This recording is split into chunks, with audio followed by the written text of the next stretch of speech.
Hi guys. Welcome. How are you? The Architect of Silence.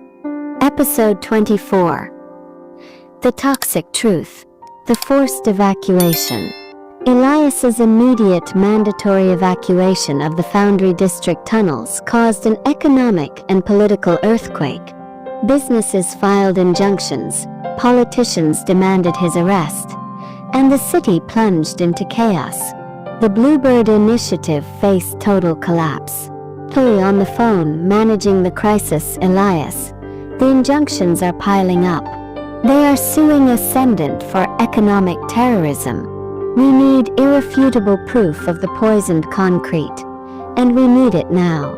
Elias and his team were locked inside the tunnels, frantically drilling samples.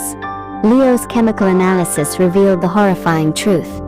The concrete contained trace amounts of a heavy metal sludge, a waste product from a defunct industrial operation that had been illegally mixed into the structural concrete in the 1960s to save costs. The sludge was expanding and cracking the concrete from the inside.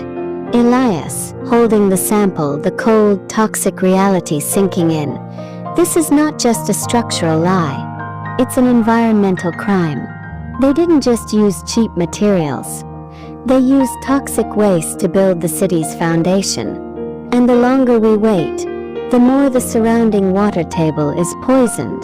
The true culprit.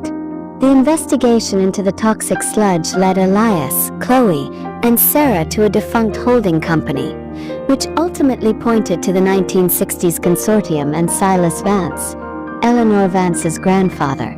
Elias and Sarah had to confront Eleanor Vance with the truth. Her family's entire legacy, her fortune, and her supposed integrity were built on a toxic lie and environmental criminality.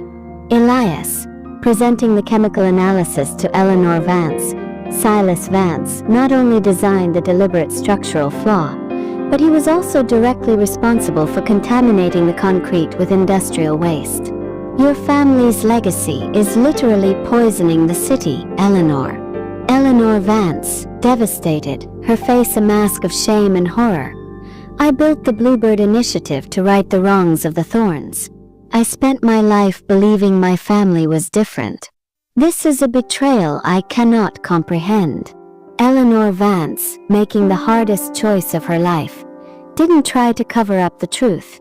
She released a full signed statement admitting her family's role, and announced that she was liquidating $10 billion of her family's remaining assets to create an irrevocable trust dedicated solely to the full, immediate, and free remediation of the Foundry tunnels and all related environmental cleanup.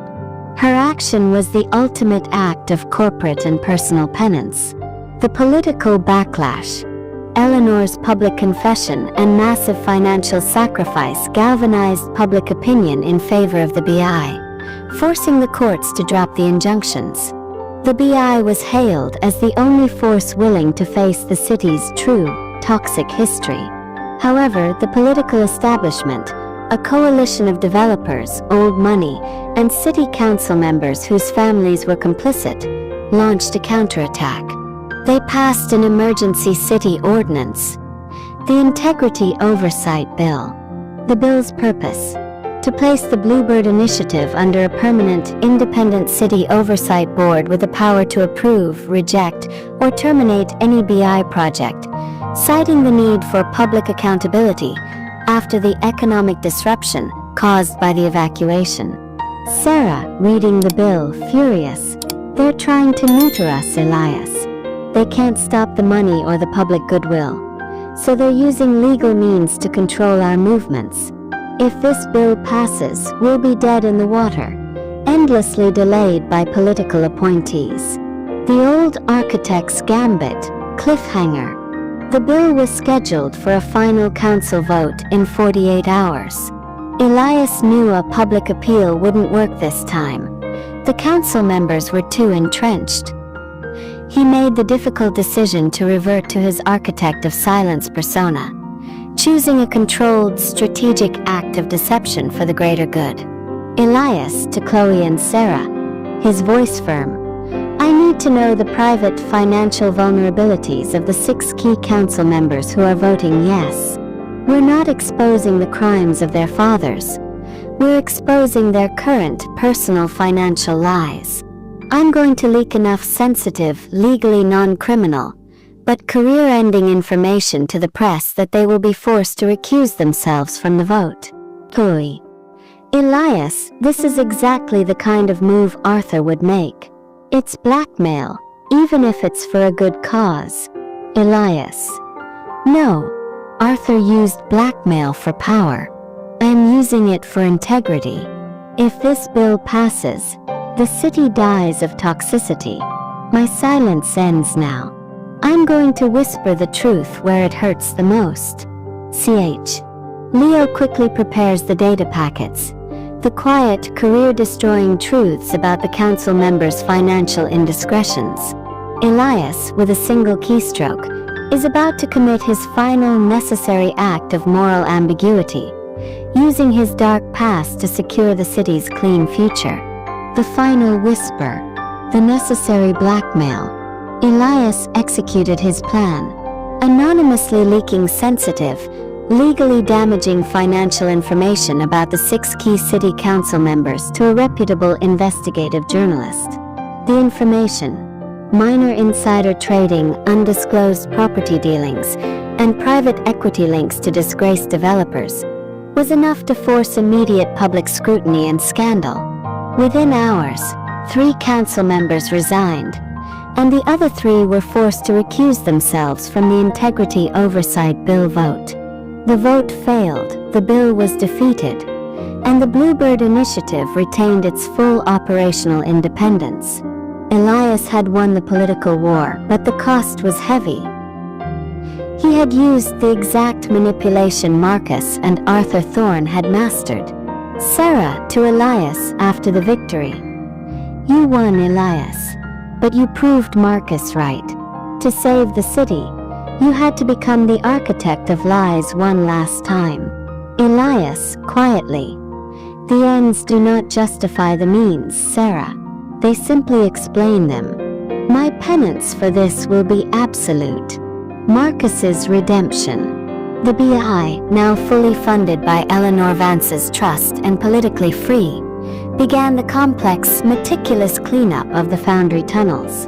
During the remediation, Elias received a heavily encrypted data packet from a private server, a message from Marcus Thorne, now serving a life sentence in a high-security federal penitentiary. Marcus's message, a digitized voice, surprisingly gentle. Congratulations, brother. You proved me wrong. You found the flaw in the concrete, the one thing I never saw. I designed the structural failure, but I never saw the foundational lie. I want to pay my debt.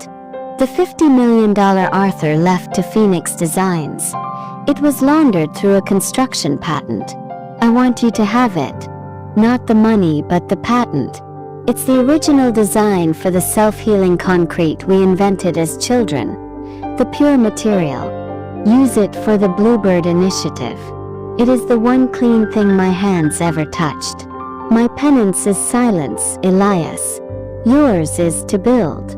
Marcus had, from prison, secretly diverted his final clean asset, a patent for revolutionary, eco-friendly concrete, to the BI. The money was a lie, but the material was the truth. Elias realized that Marcus's final act of betrayal was actually an act of genuine, quiet redemption. The architect's new material. The self-healing concrete patent was a revolutionary material that would not only fix the Foundry tunnels but would make the BI the world leader in ethical construction, ensuring no material could ever be corrupted again. The first production run of the new material, branded Bluebird Concrete, was used to rebuild the foundation tunnels.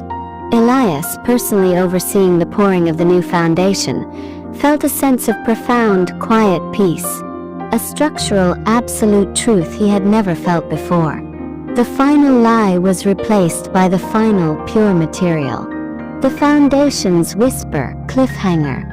As the final section of Bluebird Concrete was curing, Leo detected a massive, unexplained seismic anomaly deep beneath the Foundry district. It wasn't an earthquake. It was a rhythmic, artificial vibration, a mechanical sound wave. Elias, using the new acoustic mapping technology, realized the vibration was originating from an ancient subterranean cavity deep beneath the city's main financial district, an area not touched by the Thorne family or the Vance Consortium. Oh, panicked Elias, the cavity is artificial. It's huge. It predates the city's recorded history. The rhythmic pulse is causing minor seismic stress on the foundation of every major skyscraper in the financial district, including the Olympus Tower. Elias realized the horrifying truth. The city was not built on bedrock. It was built on a lie of geography. The entire city, his perfect Olympus Tower included, was slowly being compromised by an ancient, unnatural structural anomaly deep beneath the surface. Elias. It's the ultimate structural flaw, Chloe. Not a human lie, but a geological lie. The Thornes in Vances were just building on top of a death trap. I have to find the source of that pulse, or the entire financial district is at risk of cascading, catastrophic collapse. Sage. Elias prepares for his final descent, a dangerous, non-sanctioned dive into the deepest, darkest secret of the city's origins. The battle for integrity moves from the moral to the geological.